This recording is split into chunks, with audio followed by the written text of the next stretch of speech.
You know, lately I've been playing with Boris FX Optics a lot here inside Photoshop. And, you know, if you see my videos before, or if you know me personally, you know that I've never been like a huge plugin person, like a third-party external processing type of plugin person.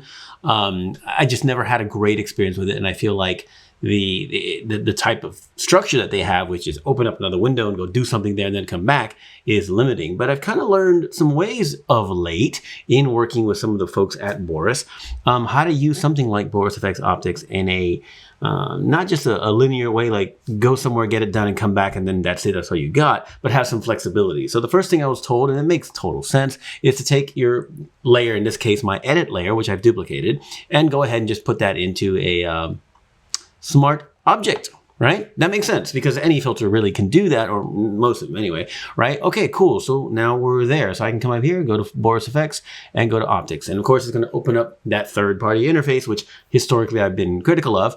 But here's some things that I figured out today. I told myself today, all right, what if I wanted to do what I did on this set originally last year, which was to create some mood and a little bit of color toning on it, but in a blended, nice way. I wanted to enhance the window light that was above Brianna's head there because the window's up here to camera left. Maybe a lens flare. How can I do that in a way all inside Boris? Now, that question has been answered multiple times by multiple people, but not me. But let me show you what I figured out in case you're new to Boris as well. So here's the first thing that I figured out. One, I want to get the light source in there because to me, that's number one. I will grade and do other things on top of the light source as if it was already there in camera. Now we have a little bit of haze right here. Okay, that's real. But let's go ahead and enhance it. So we're going to go to Lens and Distort, and we're going to go to, no, not Lens and Distort, excuse me, Light. And we're going to go to Lens Flare. Now, immediately you get the default lens flare and it's all chaos, right? So what I like to do, zoom out a bit, and then I'm going to move the main flare because this is not like a real sort of like specular flare. It's kind of off to the side. I'm going to make it a little bit bigger and I'm just kind of move it around so I feel like something works, maybe something like that. But the first thing you notice is that if I turn it off and on, that it's everywhere. That's fine. But what if I didn't want it to be? Well, turns out we can do something about that too very easily by clicking the mask button right here.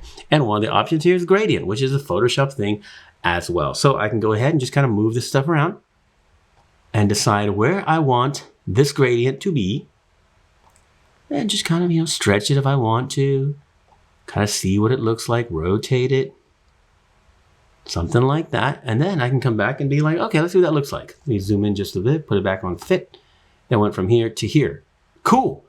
Now I don't have it across the whole thing. If I turn off that mask, you can see it's across the whole thing. Very Photoshop-like, but now I have it in here. Okay, excellent. Now the fact that I can layer multiple layers is a good thing already too. So now, okay, what's next? All right, well, let's see about making the highlights pop a little bit because potentially I'm gonna deepen with some heavy grading. So my first thought is, how do I control the highlights? Well, let's find out. Let's see. How about we duplicate, make a new layer, right? Let's come in here and let's go to ambient light, which is going to brighten a certain amount. Not really sure. Now, how do we mask that in a way that matters? I'm sure I could do some kind of luminosity mask, but I'm curious about adding a depth map. Okay, let's go ahead and add that one. Let Boris process that and see what we come up with to get started. All right, let that finish thinking. And there we go. Now, as you can see, the map is focus on her, everything sort of behind her, I guess, and behind her head, behind her body, and it's not quite there. So let's see what we get. We go from here to here. We're brightening the highlights in a cool way because of the nature of the shot. I'm going to take it down just a tick instead of messing with the settings. I'm just going to use one of these presets, which takes it down to 20. So I went from here to here. Now we've got some extra shaping. Neat. How about another one? Let's add another layer and see what we get. How about, let's go to grads and tints. Dual gradient? Why not? Ooh, that's fun. I like this blue and purple one. I like that a lot. Ooh, I know. I got an idea. Why don't we put this in the not the shadows, but the opposite of the depth map? Yeah. I suppose I could copy it over, but you know what? I'm just going to run it again. Let's run depth map again. And this time I'm going to probably tweak the depth map, which is another thing I learned. So we're going to hit M, we're going to hit Command or Control I, and then we're going to move these little units here to choose where the dark and light areas of the depth map actually land. Something like that. M. Okay, cool. So now we have shadows in the deeper areas. Okay, that's fine. That's fine. What about opacity though? Let's make that like a 20. Okay, so from here to here, I kind of like that. Now I can see everything from the original to what I've done. Original to what I've done. Not bad. How about the skin tone. I wonder if we can do the skin tone. I think I remember how to do that. Let's make a new one. There's something in here called skin. I don't remember where it is. I'm going to do a search. I think it's just called skin tone, to be honest. In fact, I know it is. There it is, skin tone. So I'm going to choose that. And as you can see, I'm doing a skin tone, but it's on everything. So what I can do here is make another mask, this time an easy mask. And I can take my brush, which I can change the bracket keys.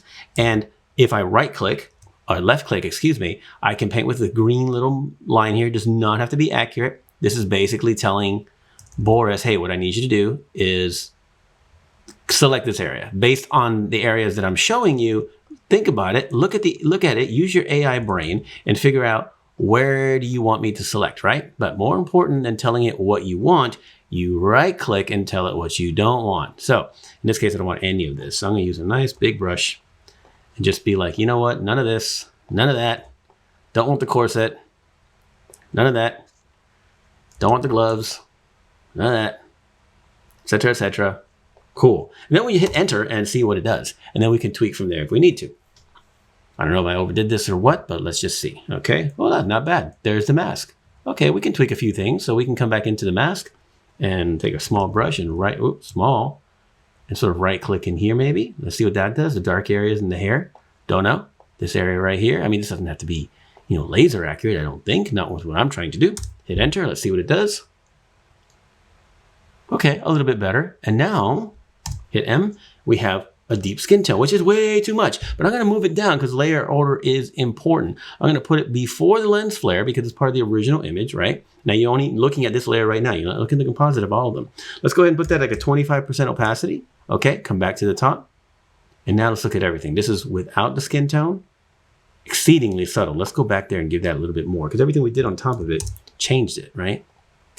Okay, so now we went from here to here, gave a little bit of skin tone. Too much maybe? Look, I don't know, maybe. Maybe it's too much. How about 45? There we go. Come back here.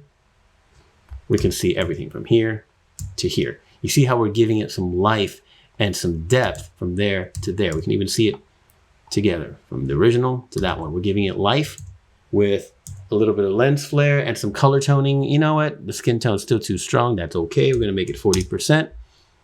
This dual gradient on top, which is cool. Probably a little bit more. We'll just leave that there. We're going to make one more, and then we're going to see about photographic. This is under grads and tints. Let's see what we're doing here. How about this purple, which is crazy intense, but there are blend modes that we can play with. So how about soft light? Not bad. Too strong. 40% opacity. I don't mind that. From there to there, a little bit of a color grade. I don't mind that so much. I don't mind that so much. And if we turn off the skin brightener, well, not really skin brightener, but that range brightener of the depth. Okay, so we went from here to here. You see how we have shaping and we have mood and ambiance. The lens flare, what's cool is that nothing in this is permanent yet, so I can zoom out, make the lens flare bigger if I need to, stronger if I need to. Of course, I can change the mask as well if I need to as well. Can move that a little bit more. Come back here, fit, and then go from there to there. And look at the beautiful light effects I've created. And then I can hit apply. And then I can let Boris think about it and process all of that. And when it finishes all of that, I, of course, have a smart object, so then I can change it if I need to. So let's let that finish. There it is. Look at that beautiful change.